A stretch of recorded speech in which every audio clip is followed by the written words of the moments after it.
So question related to the critical values of two-tailed test is there. So in this question we have given that the sample standard deviations of the weights of the pumpkins. They are the random samples of pumpkins of 11 and 9 in number. It is given to be 0.8 and 0.5. So here we have not given capital S6 and capital SY. We have given small s6 and small s1. So what we want to check, the two variances are equal against the alternative. So यहाँ clearly हमें बताया है कि हमने null hypothesis के against जो alternative लेना है उसमें not equal to लेना है. This is a two-tailed test. So we will set up the null hypothesis. ठीक है. Then under the null hypothesis we have F. So we will अब F in terms of Sx and Sy. So we know the relation between Sx and Sy. Small sx and capital Sx. तो जहाँ पे small sx और small sy थे उसकी जगह पे हम replace कर देंगे small, लेकिन साथ में हमें calculation करनी पड़ेगी. ठीक है. Number of times I have already told you how to convert. Here capital F is equal to Sx square upon Sy square. What is Sx square? This is 1 upon n1 minus 1 summation xi minus x bar whole square. इसी को ही मैंने अगर convert करना है इसमें small s में, so it means Sx square is equal to n1 over n minus 1 into ये क्या बन जाएगा small s square. So यहाँ पे ये आपको introduce करना पड़ेगा, right? Divided by into s. ठीक है. तो ये क्या सारी कैलकुलेशन जो है वो डिपेंड करेगी इसके ऊपर.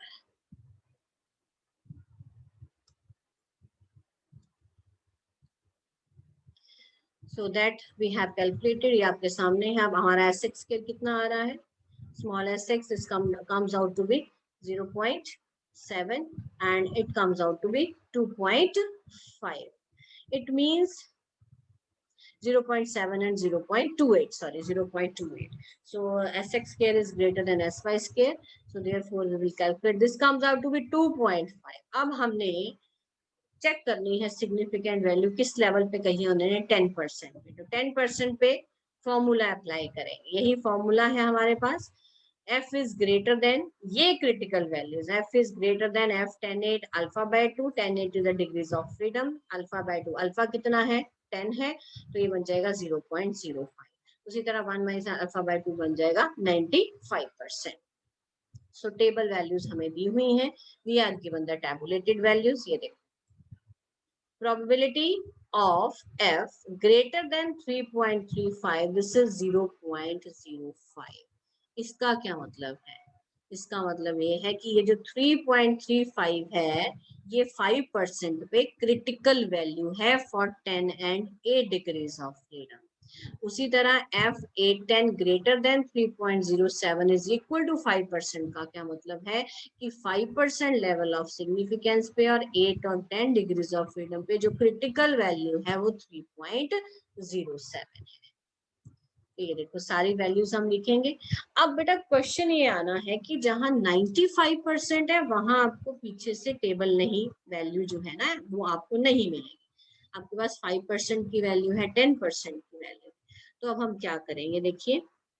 सो क्या किया है इन्होंने, सबसे पहले जो टेबुलेटेड वैल्यू दी है 10 और 8 डिग्रीज ऑफ फ्रीडम पे, this is greater than 3.35 is equal to 0.05. तो मैंने अब अभी आपको क्या समझाया, 3.35 is the significant value of F at 10 and 8 degrees of freedom for 5% level of significance.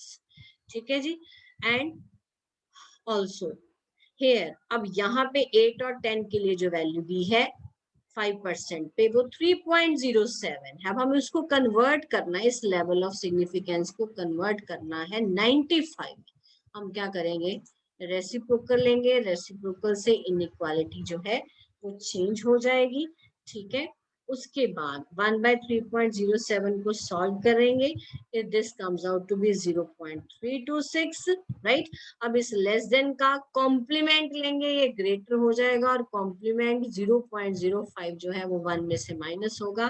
That is you will get 95%.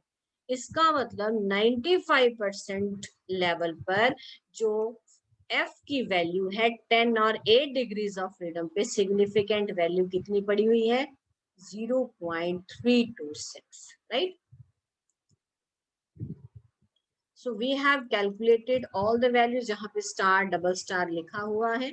So hence from star, double star, triple star, the critical values for testing H0 sigma x square is equal to sigma y square against H1 at a level of significance alpha. It is given to be f greater than 3.35. वो देखो सबसे पहले हमने 3.35 दी थी, ठीक है जी. And then f is less than 0.32, that is 0.33. सो हमारे पास दो रेंजेस आ गई. f या तो 3.35 से बड़ा है या 0.33 से छोटा है. अब इसकी फिगर देखिए क्या आएगी.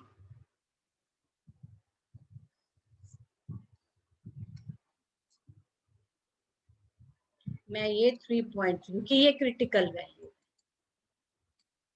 वैल्यू किस पॉइंट पे मिल रही है, ये मिल रही है हमें,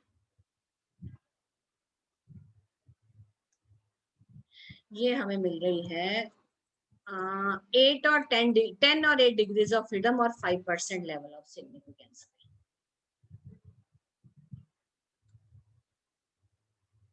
This is at 10 and 8 degrees of freedom and for 5% level. So दो critical region है. This is 5% level, ठीक है, जिसकी वैल्यू अल्फा आ रही है. और दूसरी बात, ये critical region है.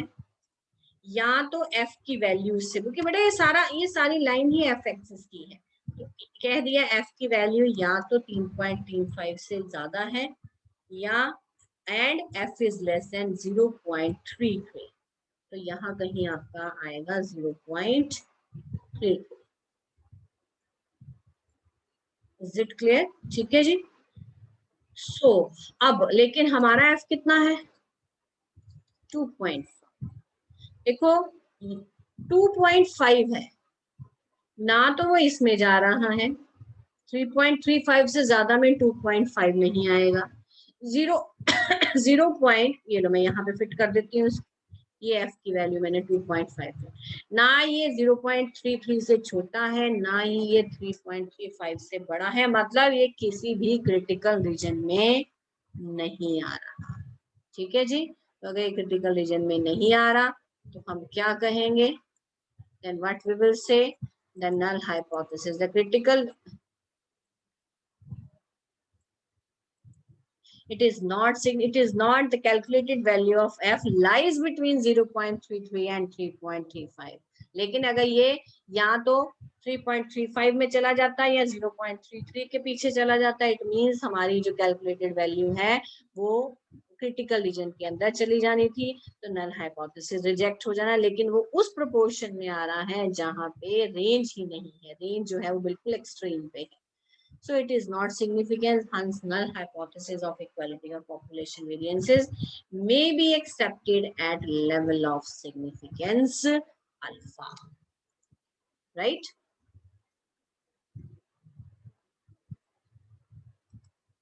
So one thing I want to explain once again, here we have given the critical values are f, significant values for two-tailed test was this.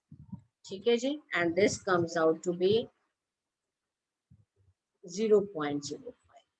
और हमें प्रोबेबिलिटी की फॉर्म में क्या वैल्यू दी हुई है, प्रोबेबिलिटी ऑफ क्वेश्चन में probability of 10 and 8 greater than 3.35, this is 0.05. आप इसको मैच करो इसके साथ, यानी 3.35 से ज्यादा जो प्रोबेबिलिटी है वो क्या प्रोबेबिलिटी है, उससे ज्यादा जो एरिया आएगा एरिया अंडर का वो अल्फा है. Alpha is 5 point. इसका मतलब ये जो 3.35 है ये किसको रिप्रेजेंट कर रहा है, ये रिप्रेजेंट कर रहा है सिग्निफिकेंट वैल्यू. ठीक है, तो हमारी वैल्यू इससे ज्यादा बढ़ गई, यानी f की वैल्यू जब हमने इसको सॉल्व किया कितना आ रहा है ये 3, यानी f की वैल्यू किससे ज्यादा है 3.35 से ज्यादा है. ठीक है, और दूसरा क्या दिया था, दूसरा हमें दिया है f एक f था और दूसरा था एंड f इज, और नहीं है, एंड आना है, and f is less than f tan 8, 1 minus alpha by 2, and when you will solve it, this is f tan 8 0.95. अब 0.95 पे इसका क्या मतलब हुआ, what is the meaning of this, कि हमें सिग्निफिकेंट वैल्यू देखनी है 95% पे, लेकिन टेबल में we don't have the 95% value. It means by using some calculation we will convert in 5% level of significance. और जब भी रेसिप्रोकल, जब आप 1/f f का देखो, जब आपने f का रेसिप्रोकल किया तो वो किस में कन्वर्ट हो गया था, पीछे I am going to explain. ये देखो, जब f बाय 810 हुआ तो यहाँ जाके वो क्या बन गया f tan 8, क्योंकि 1/f this follows f distribution with the reverse degrees of freedom, तो ये बन जाएगा tan and 8.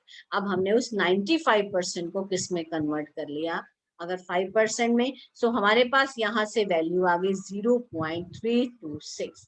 सो जो f की वैल्यू है that will be less than, one is greater than the other is less than, that is 0.326. So null हमारा जो f की वैल्यू है उसके बीच में लाइन नहीं कर रही, it means null hypothesis is accepted.